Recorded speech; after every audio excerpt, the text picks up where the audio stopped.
Welcome to JonGetsGames. Today I'll be reviewing The Banishing. This game was designed by Sean Rumble, and it is a fully cooperative game where each player takes on the role of an asymmetric hero, and they are trying to figure their way through this grid-like puzzle, trying to eliminate as many undead as they can while activating their asymmetric powers to do all sorts of interesting things. First I'll explain how the game works, and then I'll jump into my review. The first thing everyone gets to do when playing a game of The Banishing is figure out which one of the 8 asymmetric characters they're going to play for that game. There are no specific rules for choosing one or the other, so for instance, in a 3-player game, we might go ahead and do the Healer, the Witch, and the Brute. Next up, we take this deck of symbol cards, we shuffle it up, and then we're going to deal out 3 cards to each player. Next up, we have to fully prepare this draw deck right here. At the moment, it only has the symbol cards in it, but now we can set the difficulty by choosing from these 3 different types of items. There are 6 of them total, as you can see, and for a normal difficulty game, we'll shuffle these up, and we're going to pull 4 of these out. And these get put into the deck. And now we have to take the enemy cards and put them into the deck. You'll see there are 1, 2, 3, 4, and 5 value enemies. We're only going to start with the skeletons, the zombies, and the goblins for the beginning of the game. We're going to go ahead and shuffle this up really well, and these werewolves and vampires will come out later on. Finally, we can finish setup by building the void in the middle of the table, which is a 3x3 grid of cards from the top of our prepared deck. It's going to involve some symbol cards, some undead cards, as well as the item cards that we shuffled in there. During a player's turn, they will do essentially 2 things. The first thing is they're going to grab a row or a column of cards from the middle of the void, and then they can optionally take one action using the cards they have in their hand or doing some general purpose actions. Now, it's important to note that you're not allowed to show your companions the cards you have in your hand, but you are allowed to tell them what you have in your hand, so they cannot necessarily dictate what you should do. They just have to remember the cards that you have. Of course, you can talk about this as much as you want, and when you look out to the various cards in the middle, it's definitely good to try and get 3 of a kind when it comes to color, and specifically 3 color of a kind and 3 symbols of a kind. So if the healer player was to look out right here, they see, well, there are currently no red squares, there are no green triangles, and no blue circles. So instead, maybe they just grab a couple colors that match up by grabbing this column here. When they take this undead skeleton, it doesn't go into their hand, instead goes to the right-hand side of their player board, showing that they have now taken 1 damage with that 1 health undead. These now come into the player's hand, and they can take that optional action. But even before that, you always immediately refill the void after any cards are taken from it. When it comes to choosing an optional action, there are 9 different options for each player, and the top 3 of these actions are identical for all of them. The first one says you could swap any 2 cards in the void, essentially changing their positions in that 3x3 grid. The next one says you could trade a card with another player, and then the last one says you can rest by getting rid of the lowest value wound that you have. Now it comes down to these 6 down here, which are asymmetric and different for each player, but every player has 2 red, 2 green, and 2 blue. The top one just says you can discard 3 cards that are the same color in order to do that effect, and the second level is 3 cards of the same color and the same exact symbol, which lets you do a more powerful effect. And that's the same for all 3 of these layers. In general, the red cards are offensive and allow you to do things to mitigate the amount of undead and perils you have on the void. The green cards are usually support, and they allow you to either heal wounds off yourself or make situations better for your companions. And lastly, these blue cards in general have an interesting effect for the weaker one, and the stronger one is always a way that you can actually banish cards from the game. In this case, you can play 2 blue cards from the void directly into the banishing. That last action option is of utmost importance because the way you win the game is by banishing 10 cards. So let's say, for instance, that we had these 3 blue circles in our hand. We could go and discard these cards, and then we look out here. The ability said we could take 2 blue cards from the banishing, and we could banish them. So we could go ahead and put them up there, and just like that, we have 2 out of the 10 we need to win. And the moment you get that 10th card banished, you win immediately. Let's now take a look at these 2 numbers in the top right corner of each player's sheet. The smaller number is a stamina level, and if you meet this number of wounds, then you are going to become exhausted. So for instance, if the witch player took this 1 skeleton right here, they'd be fine because that's 1. But then if they took this zombie, they are now at 3, they become exhausted, and what happens is you flip this player board over, and the main difference that you'll notice is you no longer have access to any of your asymmetric abilities while you are exhausted. Fortunately, if you ever have these wounds healed off, you'll be able to flip your player board back over again, but for the time being, it becomes much more restrictive as far as the actions you can take. Now let's look at the bigger number. This is the amount of health that each player has, so if they ever take wounds that meet or exceed this number, then they immediately die and everybody loses the game. Let's now take a look at the last type of card, which are these items. There are three types of them in the game, and when you take a column or a row with these items, you get to have access to them. The wand is simply a wild card, letting you use this in the place of any other card, which can be really good to match up and do those asymmetric powers. The shield, you can store and discard it to not take a wound, or the moment you take it, if for instance we grab this column right here, we could discard the shield and this undead right here in order to not take that damage. And lastly, we have armor, which simply adds 1 to the stamina level for a character, which can be very important. And it's also worth noting that none of these items can ever be traded back and forth between the players because they never actually exist in their hands. Once you run out of cards in your draw deck the first time, you're going to go ahead and take your discard pile and you're going to shuffle into it these much nastier werewolf cards with a value of 4. You will then go through this entire deck, and once you've depleted it, you'll shuffle these vampires in. If you ever in a situation where you've gone through this deck 3 times and you still have not won, then you immediately lose the game. There's one last way that everyone can lose the game, and that is if everybody becomes exhausted. So, players will keep playing, taking cards from the middle of the void and taking actions until they have banished those 10 cards, or until one person dies, everyone is exhausted, or you've gone through that deck 3 times. Let's now begin the review for the Banishing by starting with a few positive points. And the first of these relates to the great collaborative effort that goes into solving the puzzles that are out there on the table between every single person's turn. Now, in this game, you are not allowed to show the cards that you have in your hand to all of your compatriots around the table, although you were able to freely talk about what you have in your hand. And what this means is you don't necessarily have situations where one person can dictate what everybody else should do. It does mean that you're going to be talking a lot about the situation in the middle. You're not only going to be talking about on your turn, like, what can you do to kind of work your way through and do something effective? But if it's not your turn, you might look out there and say, listen, I would really love for you to not take this one particular card right here, because if I take that card, I have 2 of those other ones, and then I could do this really good ability, which will let me do that really cool thing over there. And it just ends up being a nice discussion around the table, trying to work your way through a bunch of different iterations of what you can or can't do. Because realistically, there are, let's see, 1, 2, 3, 4, 5, there are 6 different options for you on the turn of grabbing those cards from the middle of the table. And in general, you're probably going to have several of them which are at least potentially viable, and then 1 or 2 that are quite good. And I just really enjoy talking through each and every turn with my with my friends around the table, trying to figure out what the right thing is to do for this current turn, as well as how it's going to set up for everybody else around the table on their subsequent turns so that we can all win together. For positive number 2, I want to discuss the asymmetries between the different characters that you can choose when playing the game. Now, on the one hand, well, I just like asymmetries in games in general. Whether or not it's cooperative or competitive, I like having a thing that I can do that nobody else can. And I think for the Banishing, they do a very good job of differentiating out the characters so they do feel different from one another. But I also think they do a pretty good job of matching the mechanics of what their actions do to the theming of what that character is. For instance, you have the fighter, who is, in general, that's going to be the kind of character that's out there with a big sword, kind of taking damage for others. And they have actions that do lots of damage to the undead, as well as they can take wounds from their friends around the table and put them onto their character. You have more complicated characters, for instance, like the cultist, who can just grab an undead from the middle of the table and use it as a servant. And then some of their spells are do various levels of effectiveness based off of how powerful their servant is, and then they banish their servant into the Banishing, and that's what you need to do to win the game, is get a certain number of cards banished. And that's another interesting thing. Like, I was expecting that all these characters would just banish undead, because they're the bad guys, so obviously you banish them.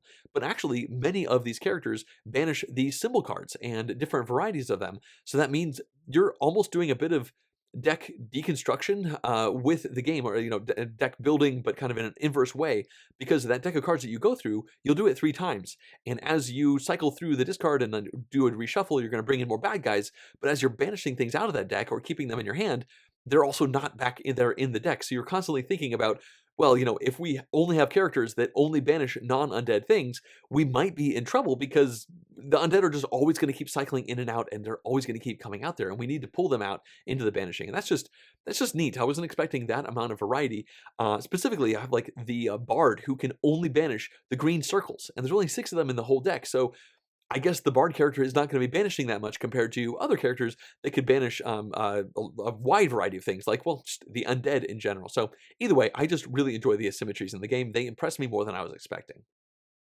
For positive number 3, I like to discuss the tension that rises as you're playing the game. And I talked about this a little bit already in positive number 2, but as you are playing through the game, you get through that first deck reshuffle, you'll probably feel pretty good. Like you probably won't have that many wounds on the people around the table. You've probably banished a few things already, and it seems like you have this game in hand. But then you start putting those werewolves into the deck. You shuffle that up and put those out. And once those werewolves start coming out, things get a lot more difficult. And if you still haven't won the game or lost by the time you reshuffle that deck again, having those 5-value vampires come in is going to end you very soon, from what I've seen.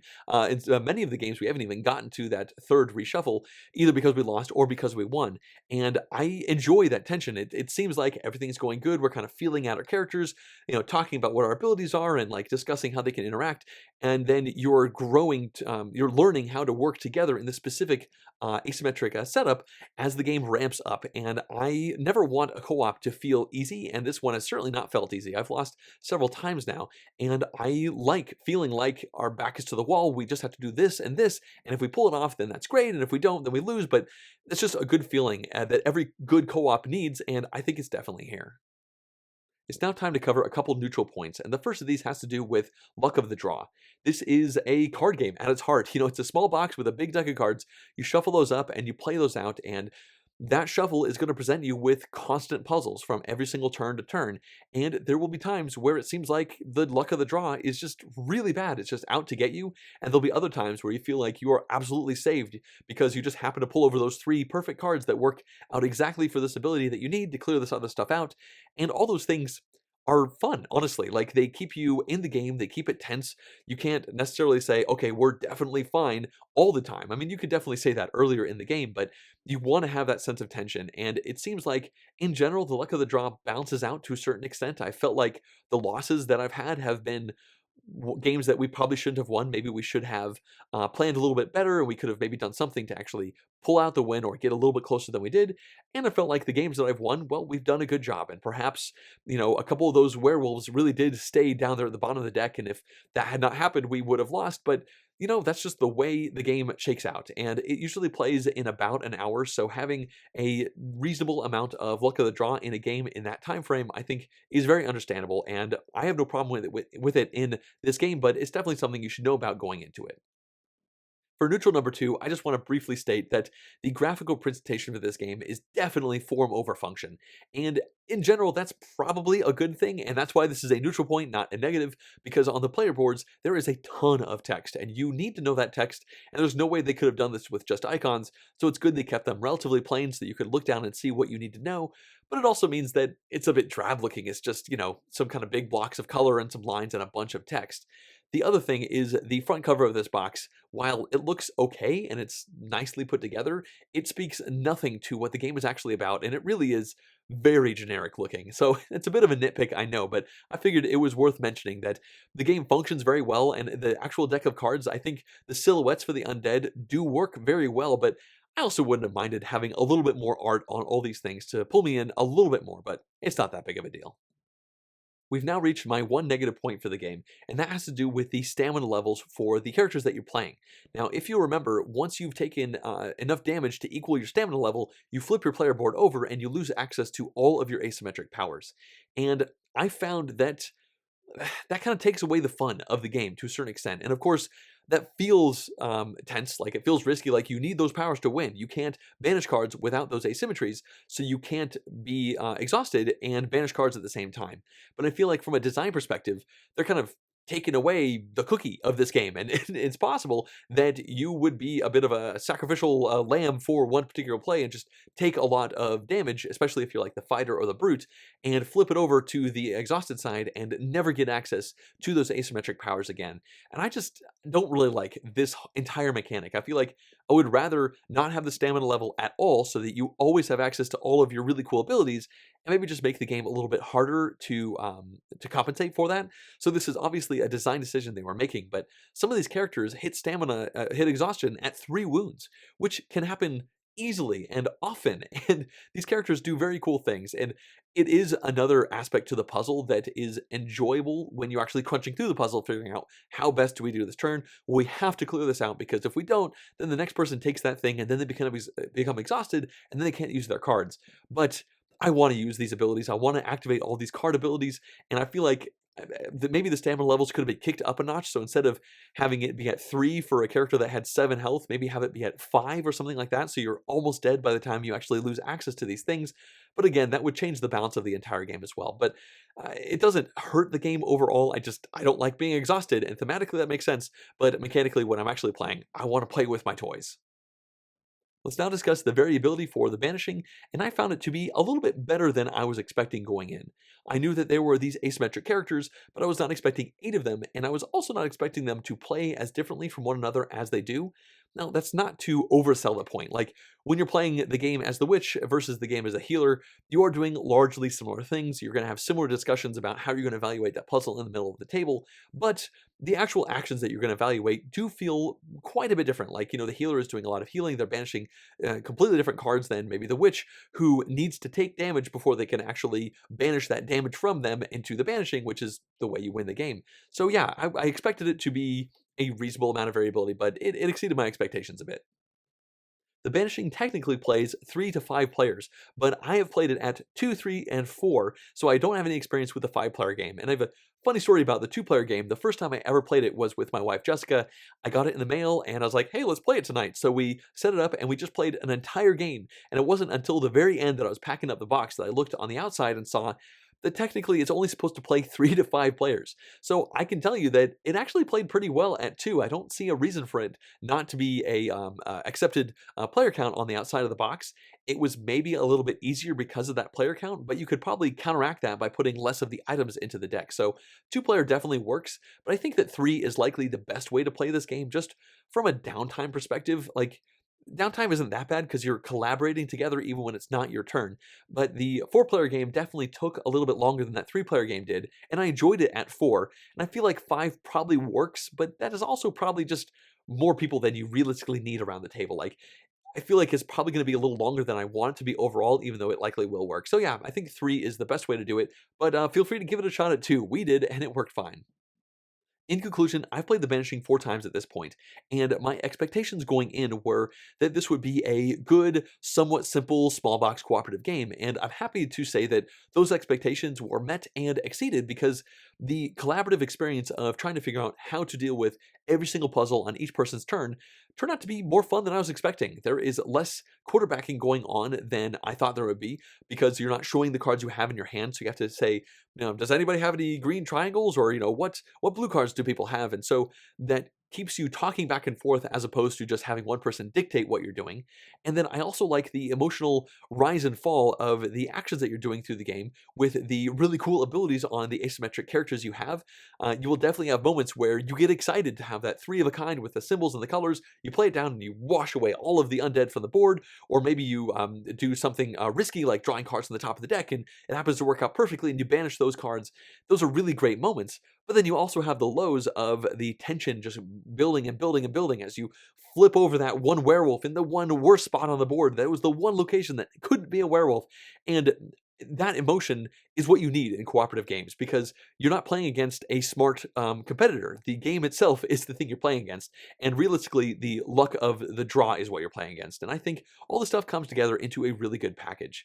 There is more game than I expected in this tiny little box, which honestly seems like it could travel pretty well. Like, I bet you could play this game on a plane without too much of a problem, and you could ditch the box and just have that deck of cards and the player sheets that you could tuck somewhere in your backpack. And I really do think that this would be a great traveling style game. So to wrap all this stuff up, I've enjoyed the game, but I will admit that it does not excite me, and I don't think it ever really did.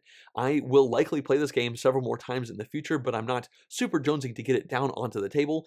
I think part of that is mostly because while cooperative games are fun, in general, I prefer competitive experiences, but this does mean that I strongly recommend The Banishing. I think that it's a really good package.